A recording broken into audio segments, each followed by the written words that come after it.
아주 뜨거운 무더위는 이제 좀 사그라드는 것 같습니다. 오늘의 은혜 받으실 말씀은 사도행전 2장 33절과 38절을 합독하겠습니다.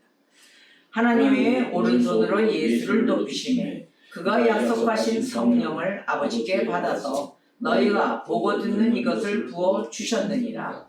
베드로가 이르되 너희가 회개하여 각각 예수 그리스도의 이름으로 세례를 받고 죄사함을 받으라. 그리하면 성령의 선물을 받으리니. 아멘. 자, 성령 충만하셔야 되겠습니다. 아멘. 오순절에 마가의 다락방에 성령의 역사가 불같이 일어난 사건 이후에 베드로의 사역과 또 그 후에 사도들 모두가 사역하는 그 관계성을 우리가 적나라하게 또 사건을 보면서 은혜를 받을 것입니다. 오늘의 이 사건은 앞으로 사도들을 통해서 일어날 그 성령 사역의 시작에 불과합니다. 그래서 오순절에 일어난 성령의 사건 보세요. 승천하신 예수님의 약속대로 이루어진 사건입니다. 그것이.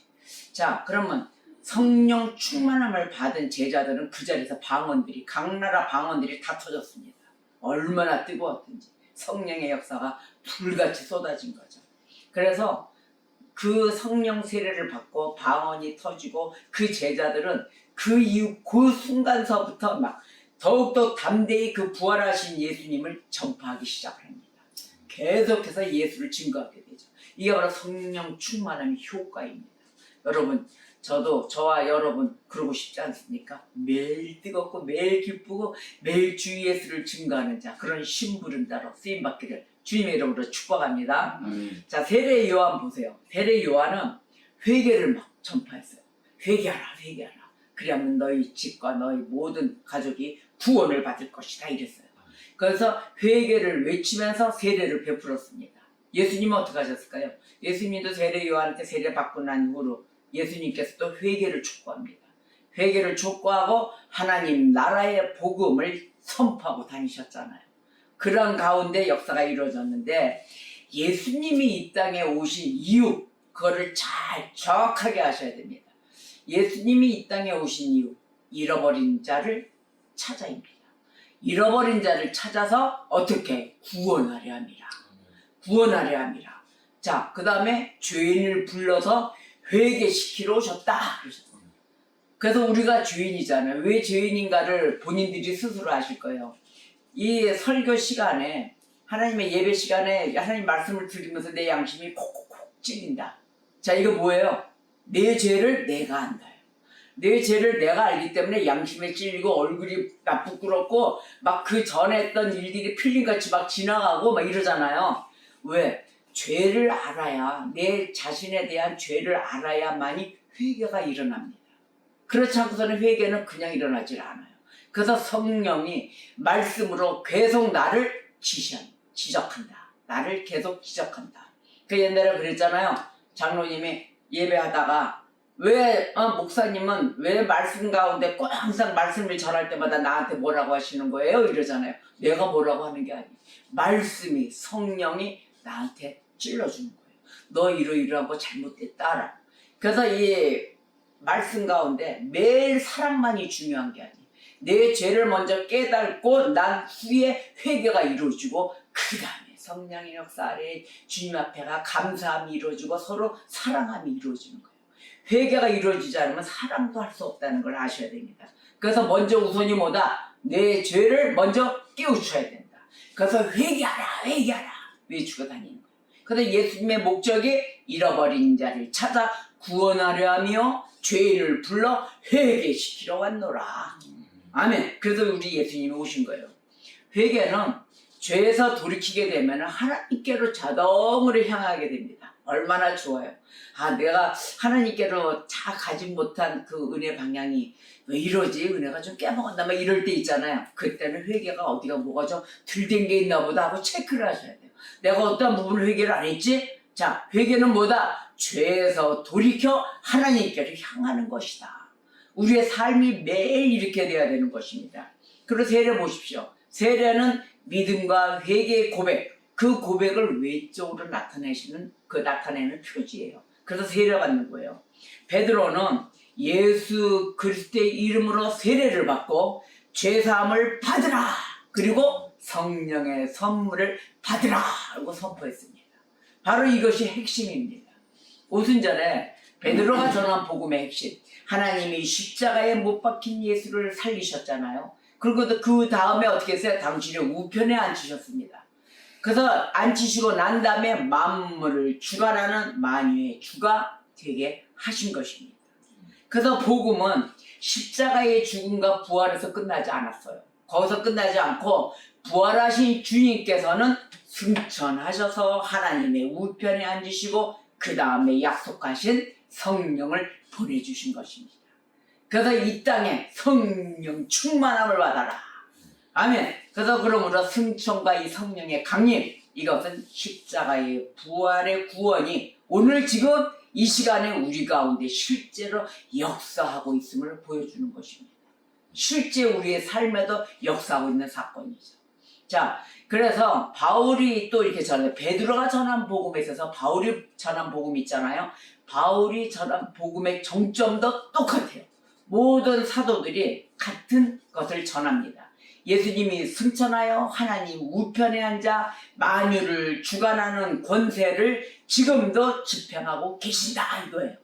그래서 에베소서 1장 20절에서 22절을 보면은 그의 능력이 그리스도 안에서 역사하사 죽은 자들 가운데서 다시 살리시고 하늘에서 자기의 오른편에 앉히사 모든 통치와 권세와 능력과 주권과 이 세상뿐 아니라 오는 세상에 일컫는 모든 이름 위에 뛰어나게 하시고 또 만물을 그의 발 아래에 복종하게 하시고 그를 만물 위에 교회의 머리로 삼으셨느니라. 아멘. 자, 바울이 전한 복음 똑같죠? 예수님 승천, 하나님 우편에 앉아 계신 만유를 주관하는 권세로 이 땅에 성령을 보내주셨다는 약속의 사건 아니겠습니까? 바로 이러한 중요점을 우리의 개신교에서는 계속해서 성령의 사건을 이야기합니다. 자, 그러면 성령께서 하시는 일 보세요. 성령께서는 승천하신 주님의 통치를 이 가운데 나타내시잖아요. 그러시며 또 성령을 통하여 역사하시는데 성령을 통하여서 주님께서 오늘도 교회와 저와 여러분 가운데 임재하고 계시는 것입니다. 그래서 임마누엘의 하나님이세요. 그래서 성령의 선물을 받잖아요. 성령의 선물은 단순한 그냥 능력 이런 게 아니에요. 그러나 우리가 체험을 했다 막 이러잖아요. 단순히 능력과 체험만으로 끝나는 것이 아닙니다. 성령은 영광을 받으신 주님께서 이 성령으로 교회와 성도 가운데 임재하신다. 바로 이것이에요. 이게 모든 것이 다 주님이 역사하시는 은혜로 총괄합니다.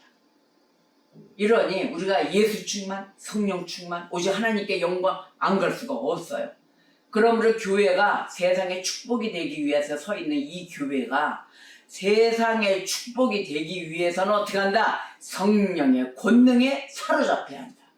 우리가 어디를 가든 어느 장소를 가든 항상 성령 충만함으로 우리는 그 권능에 사로잡혀서 그 그림이 막 덩어리가 돼. 성령 충만한 덩어리, 예수 충만 덩어리 막 이러잖아요. 은혜 충만 덩어리 확 하면서 자존감 뿜뿜, 자신감 뿜뿜입니다.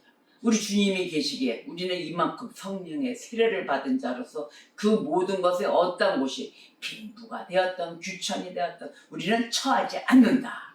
능력 주시는 우리의 주님이 계시기 때문입니다. 그래서 우리는 이 성령을 단순한 교리로만 생각해서는 안 돼요. 이거 단순한 교리로 이해해서도 안 되고 성령은 지금도 어떻게 하느냐?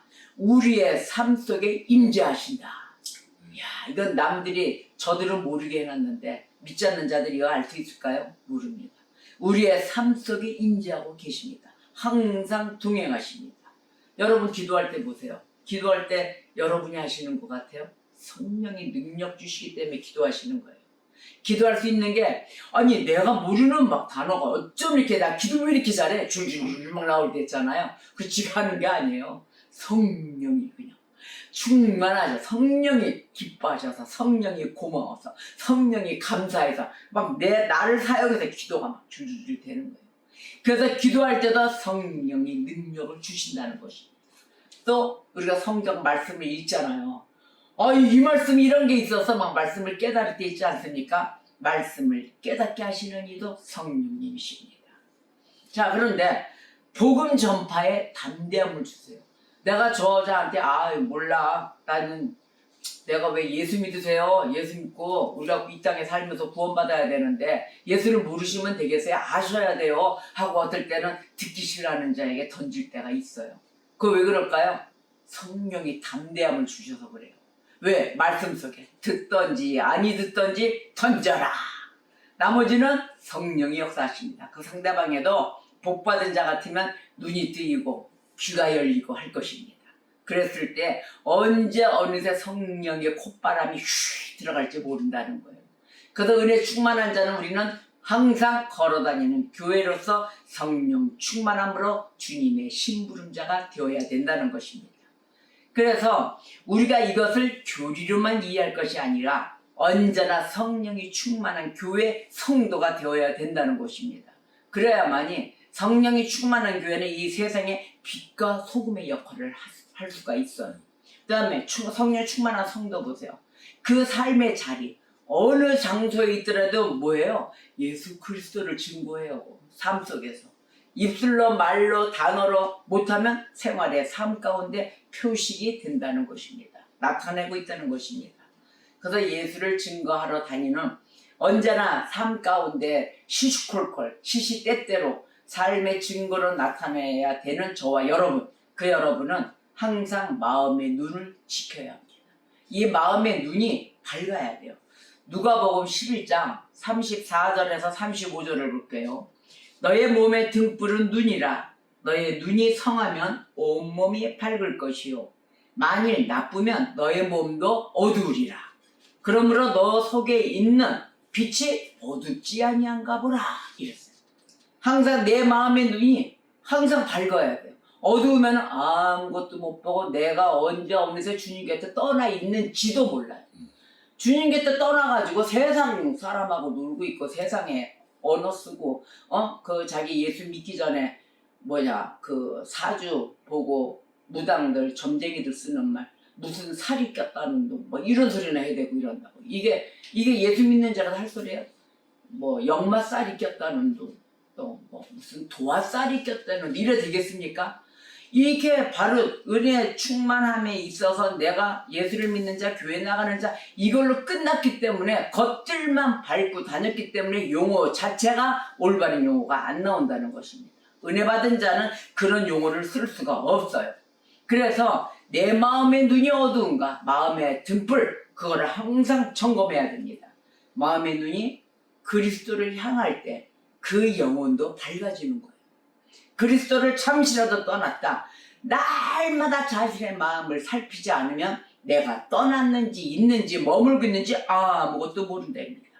그래서 무엇을 바라보고 내가 무엇을 사랑하는지 이거는 우리가 심각히 고심해야 될 매일의 숙제입니다. 내가 무엇을 바라보고 또 무엇을 사랑하는지가 나의 삶의 길을 정리정돈 시켜준다. 자, 삶의 길을 정리합니다. 바로 그것이. 그래서 결정권에 있어서 마음의 눈 항상 살피시고 그리스도를 바라보는 눈의 영혼 밝히셔야 됩니다. 이 눈은 영혼을 밝혀주기 때문에 또한 거룩한 삶으로 인도하는 것입니다. 자, 마음의 눈이 이렇게 참 중요합니다. 그리고 참된 믿음이 생기죠. 내 마음에 눈이 열렸을 때 거룩한 삶으로 인도했을 때 참된 믿음이 생기면서 세상을 향해서는 뒤돌아보지 않게 되는 것입니다. 날이면 날마다. 근데 어느 날 갑자기 나는 일을 만약에 노동의 일을 열심히 하고 있었는데 갑자기 넥타이 촥 매고 하얀 와이셔츠에 정갈한 양복에 참 멋있게 커피를 를 들었든지 해서 커피숍에서 먹고 있는 그러한 모습들을 볼 때 나는 열심히 땀 흘리고 일을 하고 있어요. 순간 부러움이 훅 들어올 때가 있습니다. 나도 젊어서 저렇게 공부하고 열심히 갔으면 나도 저렇게 펜대 잡고 저런 회사 기업이나 이렇게 다니는 중역 지금쯤 되면 중역진 뭐 임원진 되지 않았을까 하고 훅 들어올 때가 있어요. 부럽다. 부러우면 진 거다. 그러잖아요. 근데 이게 바로 그 뒤에 과거로 막 솟구쳐 때가 있어요. 내 지금 그러면 그 마음이 들면 그걸로 끝나면 되는데 지금의 내 모습이 어때요? 비참해지는 거예요.